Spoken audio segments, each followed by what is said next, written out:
there are no African female stand-up comics in Australia. There's a gap there. There's stories that aren't being told. Whoa, whoa, whoa, whoa. Don't feel bad for me. Do you know how long I stay at the beach? As long as I fucking want to.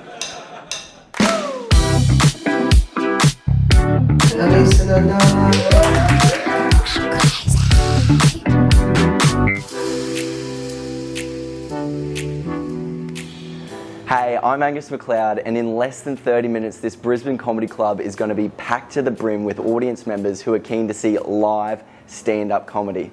In an industry that's pretty hard to crack, we're going to chat to somebody who's not only a good friend of mine, but is excelling in the Brisbane stand-up comedy scene at the moment. She's overcome a lot of challenges, so without further ado, let's meet Anissa Nandula. Thanks so much for sitting down with us, Anissa. Your set was brilliant. Thank you so much for having me. What got you into comedy? I was at a festival and this comic said that I was funny and I should give it a go, so I believed him and I tried it. What were you sort of feeling when you did your first gig?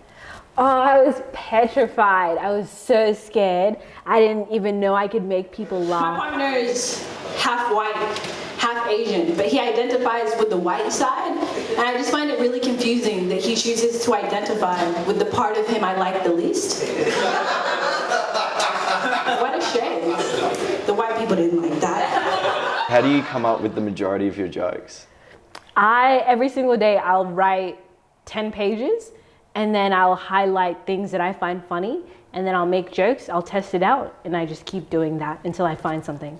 I'm really jealous of people who grew up with both parents, because typically like one parent disciplines and one comforts, but I was raised by my single mom, so she would slap me and then 5 minutes later she'd be like, Anissa, what that crazy lady did back there was fucked. You make a lot of jokes about your mum and your family. What was the reaction that your family gave when you got into stand-up comedy? Oh, my mom was like, oh, you're funny? They haven't seen me perform, so yeah, yet to know how they will respond. Is that because they don't want to come or they're not invited? Both, actually. Yeah. I don't, it's just not the environment because my family's Muslim and I don't think they would enjoy coming to bars as a family. As a woman, person of color, you do have to work harder, often to get similar opportunities. Before I came to this beautiful country, my mom was like, Anissa, I'm going to move you to the most multicultural part of Australia. And then I grew up in Rockhampton. I had no idea what the concept of race was. I didn't know that black was bad or dumb or negative, and then having to be faced with this reality and having to understand how to unpack all of those things. However, it's my superpower because I'm offering a perspective that the audience wants to hear. They've heard like 10 white guys. They get it. What motivates me is that there's, little black girls who don't think that's an option. So I want to be on TV and say, hey, this is possible. So the more gigs I do, the better I get and the faster I can get to where I want to go. As an industry as a whole, how do you see your career progression going forward? I want to tour the country. I want to tour the world. I want to have my specials. That is my dream. That is my goal. And that is what I'm working towards.